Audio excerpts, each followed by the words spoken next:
Hello, this is Matthew, and with me today is. Hello, everyone. Welcome to the first episode of the Pleb Philosophers. The playful.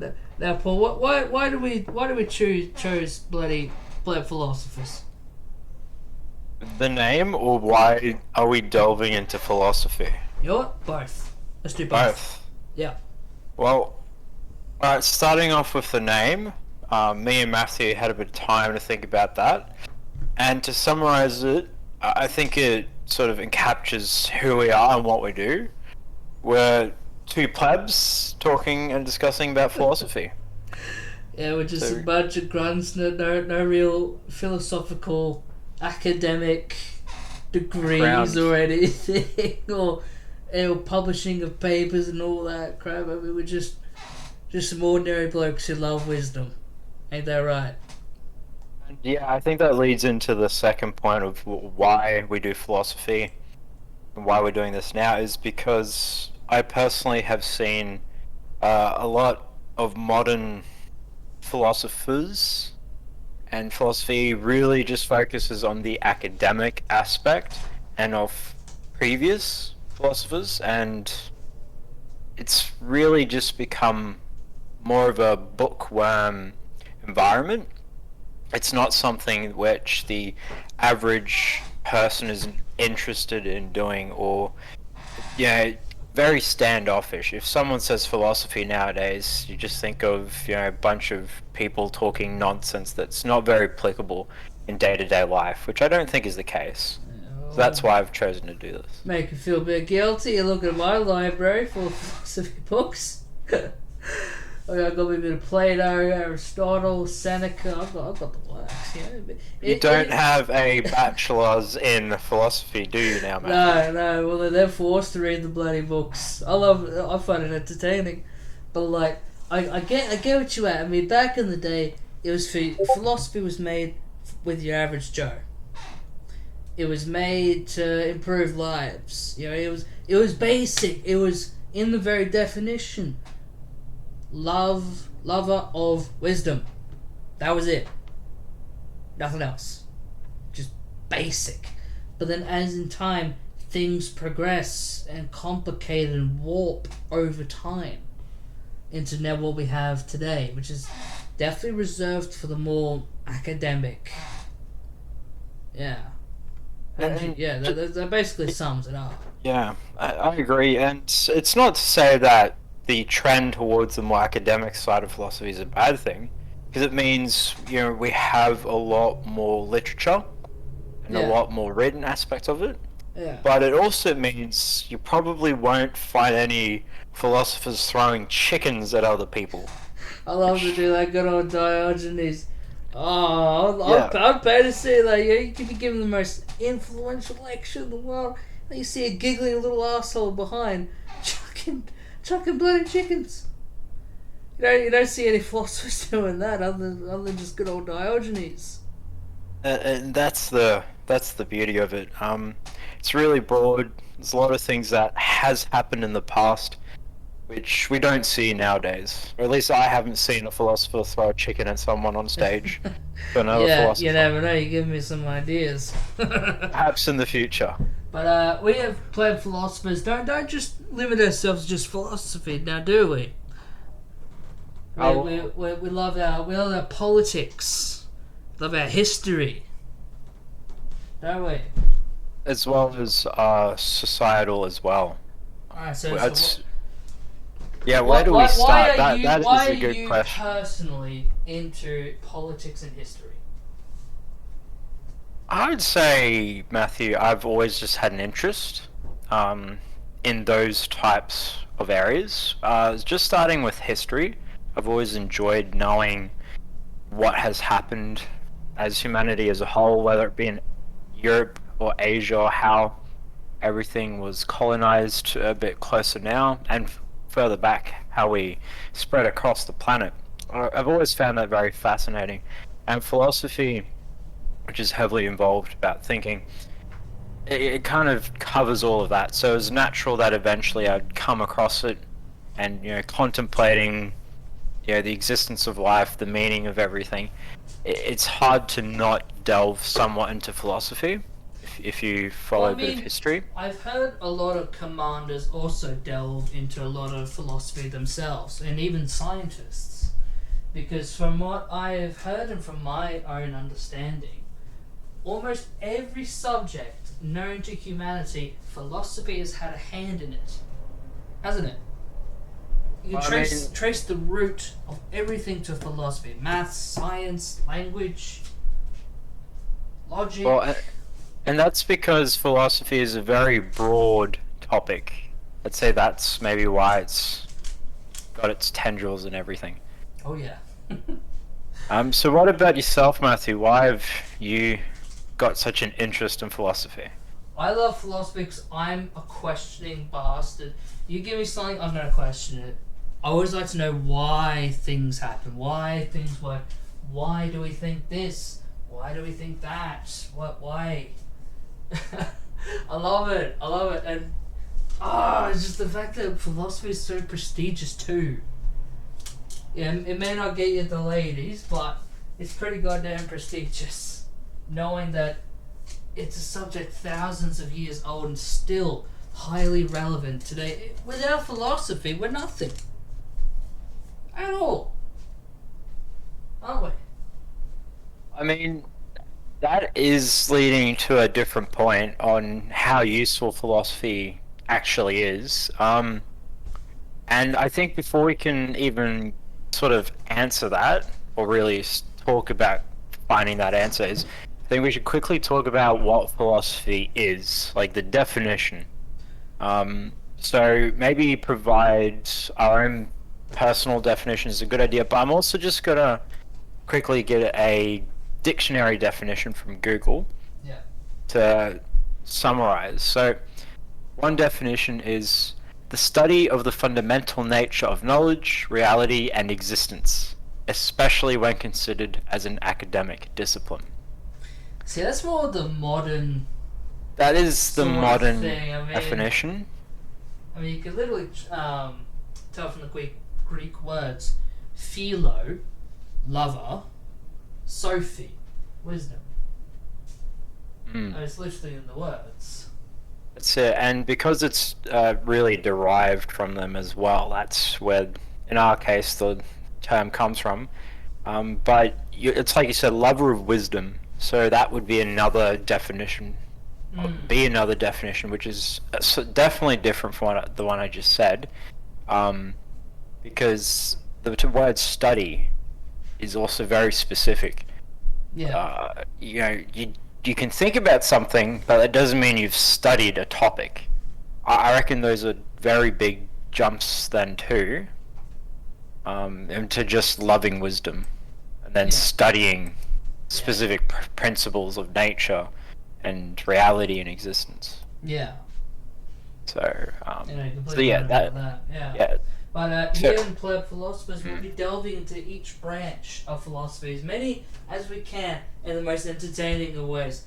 You see, Mr. Paul and I, we're rather unique in this sense. We are also practitioners. A very rare type of philosopher indeed. We like to study the books, but we also like to question and we like to practice them. Like, actually do them. So what Matthew's trying to say is we also try to think for ourselves.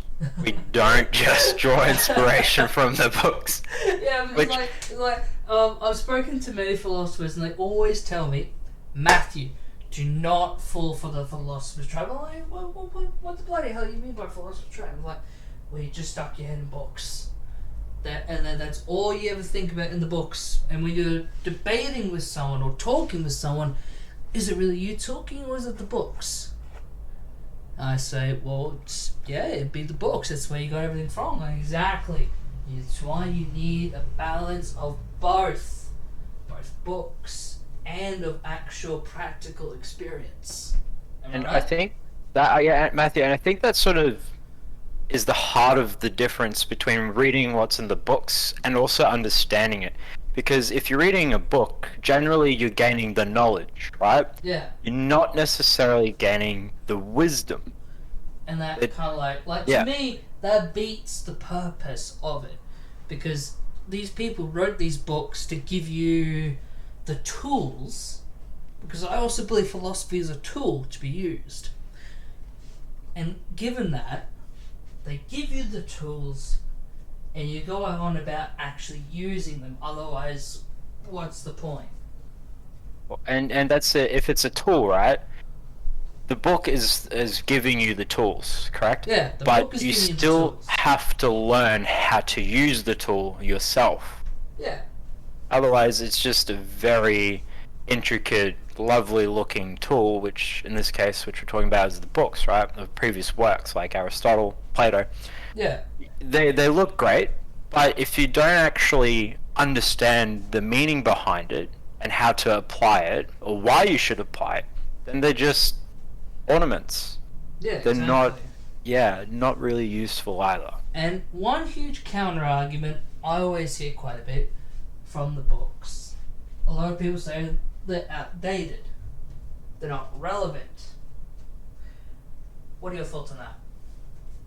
As in, Like they think that the works from, like, say, Plato, Seneca, Aristotle, the greats, the ancient greats. A lot of people tend to think that it's irrelevant to the modern era. well, what is the difference between modern works and older works, for starters? Well, for starters, older work. So, from my interpretation, that's another thing we're going to cover too. Whole interpretations. In these books, they speak very simply. They do the simple things like how to live a good and virtuous life, how to see the world through a philosopher's perspective. It's the more simple stuff. But with more modern works, it covers deeply into the academia versions. Like Spinoza, for his works in his ethics, he added scholiums and axioms and a lot of this other crap that you don't really need, but there it is. So my I think this is my interpretation of it would for my answer for that question, I'd say it's a load of crap. Anger is still anger no matter how you look at it. Same thing as happiness, sadness. There could be different things on top of it, like good old technology, but emotions are still emotions, and philosophy generally gives you the tools needed to live a good life and to how to deal with such things, such as, say, Stoicism, one of the most common practiced philosophies to this day. And because Stoicism is certainly much older, that comes from the category of being the old version of philosophy, or the old arts, which some people might say are useless, but they're still being used nowadays. Yeah. Do you think, and this sort of comes in with the old versus new, do you think that Stoicism, the way we see it, may have changed? Oh, Or some yeah. people have changed it, or is it just the way we use it, maybe? See, I mean, it's just like with Chinese whispers, right? The more it goes across the line, the more warped the message was, right? That's the same thing with philosophy in the books. I mean, it could be perfectly written out, but philosophy in itself is a bit abstract, isn't it? You get your own interpretations and use it how you wish, right? That sort of thing. Mm. And so it can be shifted and warped. And that's true for anything, because it's all subjective after all. Yeah. It's all subject to our biases, especially if we're looking at hundreds, if not thousands of years difference. It's going to be a little bit different, probably. Yeah. I mean, I got the perfect example. I was talking to a friend the other day, and he was saying that Stoicism, how it's changed in the modern day. Modern day Stoicism, commonly, without too much academia in it, is no emotion, disregard everything else, and that's it. even though that is completely wrong. In ancient Stoicism, it's all about temperance, balance. It has the Stoic virtues.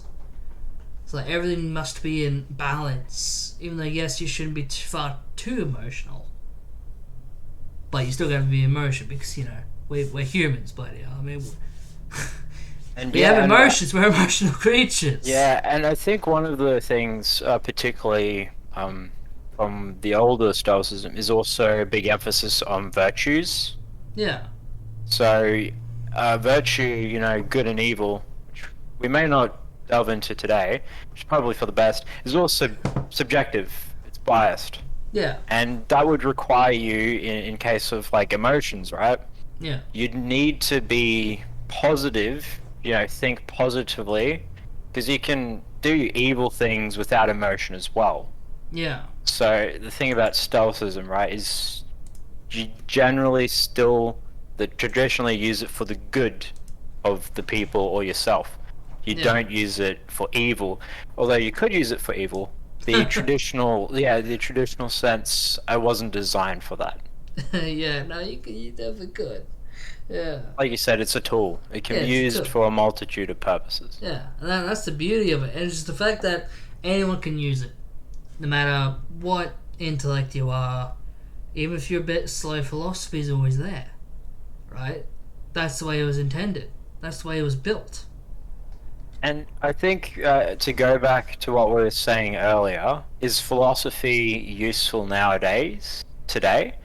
One thing I just wanted to add to that, Matthew, Yeah. quickly on the definition of philosophy, is it's really all about thinking and contemplation.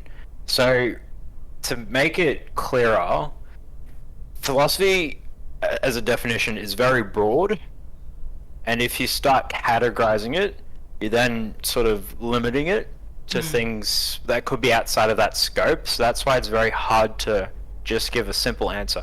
But to really provide one, so we're all sort of on the same page, philosophy delves about thinking and contemplation about everything and anything, including about, some people like to call it, thinking about thinking. Yeah. But it's not just that. It's not just about thought. It does also go into emotions and your own biases of how you think. Like I say, very broad, but just so we're all on the same page of what philosophy is sort of about. And to go back to what I was saying, is philosophy relevant? Because it's so broad, and like you said, Matthew, it's a tool. It depends on what you use it for. And in modern times, a lot of people are just using it for academic purposes. Yeah. Potentially a bit of stoicism for certain types of jobs, high stress jobs. Yeah. That's where it could be more practically used, where it is being used somewhat more today. But overall, the common layperson, the plebs like ourselves, aren't really using it. No, even though it's a spectacular tool, like for instance, if you're going through some crap, if you're going through some absolute hardships, philosophy is always there. Right? It teaches you how to cope. It teaches you everything you need to know.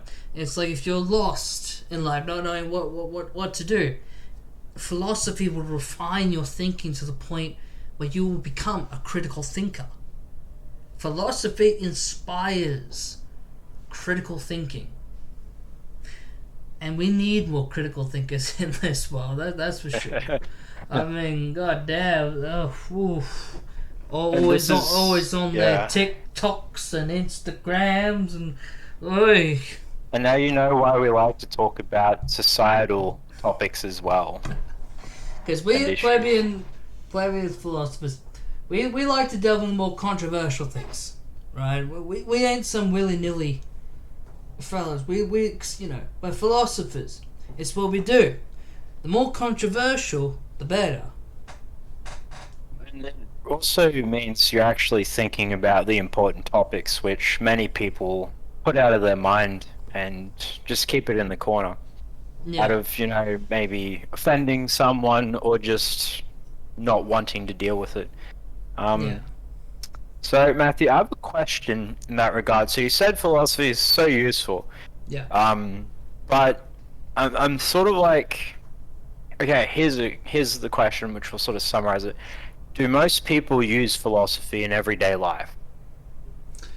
Well, I think it's more so that you can. Yeah, but I'm asking, do you believe that most people do? Okay, maybe not everyday to life, but do most people use philosophy? Yeah. What do you think? Because, I Yep. mean, philosophy is the why. Like, why did this person do this? Mhm. Why must And I suffer? Why? 'Cause, yeah, that's just as important as how things yeah, work. but Matthew, asking yourself the question, fair enough, that's a part of philosophy, but what philosophy is all about is also trying to find the answer to that, Yeah. trying to explore. Do you think most people actually do that? No. Okay. See, from my own personal experience, people generally don't like that because that's the more. Ooh, Painful? it is more painful. Yeah. People tend to like to go with the more comfortable things, keep in their little comfort zones. Philosophy tends to break them, I mean, and and so that's, people don't yeah, really it's, want to know why. can I just say, Matthew, that's a very natural human thing to stay in your comfort zone. It's not bad. Yeah, And because, yeah, philosophy can be very confronting, like you were saying. yeah, it's a very But confronting subject. but if we're going with that, what you just said though, can we both agree that most people don't really use philosophy, like to a larger extent? Maybe they delve a little bit at some point in their lives, but overall, it's not really used Yeah, no. because they. Overall, it philosophy, or at least advanced philosophy, has stayed within the academia of Mm. things. I mean, it shifted even when Seneca was around, and he was around in the Roman times. It said the philosophy was no longer the study of feeling and of wisdom; it was becoming the study of words. That shows you how far back it goes, then too. Um, Yeah, yeah, it does. But then Seneca was a grumpy old man. But yeah, we definitely don't use. I mean, we should be using more philosophy than we need, but we don't. I think this is going to sort of go. We talked about this a little bit before, and you were saying that philosophy being useful for the average person. Yeah, And when we just said most people don't use it. yeah, Honestly, Matthew, I don't believe that most people need philosophy in their lives. Perhaps it can be useful for some, yeah. but I think overall, people just don't want philosophy in their lives because realistically, who wants to think all day about, what kind of life they're living? As I understand it in today's society, a lot of people are also unsatisfied with their lives. And if you're delving into philosophy, you're thinking about your life, your existence, your purpose, and then people get really depressed. They're already depressed. Mm. So I have a feeling that philosophy, especially as you like to call it, the advanced side of it, where you really delve into it, I don't think most people will find it useful. It might actually just make them more emotional and therefore more depressed. So I don't think philosophy is needed as much. It should definitely be explored more, but perhaps not to the majority of the population, just because they won't really use it, and they'll get on with their daily lives without it anyway. So I mean, it could always improve. At least they should know that it's there to be used, to be ready. Because even though people do think a lot about their lives, philosophy already has the answers to most of it. Problem is, they don't know it's there. It's not taught in school. It's not really, not anymore. Apparently they used to back in the day. But I think it should always be readily available. well, I'd say that's the same thing with knowledge, though, because nowadays most people have access to the internet. So if they really wanted philosophy, it's there. It's at your fingertips. Yeah. You can just type it up in your phone, and then you can already get Plato's works. You can learn a bit from Nietzsche if you want. So it's all there and available to people. Yeah. It's just, yeah. If it was introduced in some schooling institutions, perhaps, but then you're sort of, pushing it in people's faces too. Yeah. Well, that's it, folks. Thank you very much for listening. This is Matthew and Paul signing out.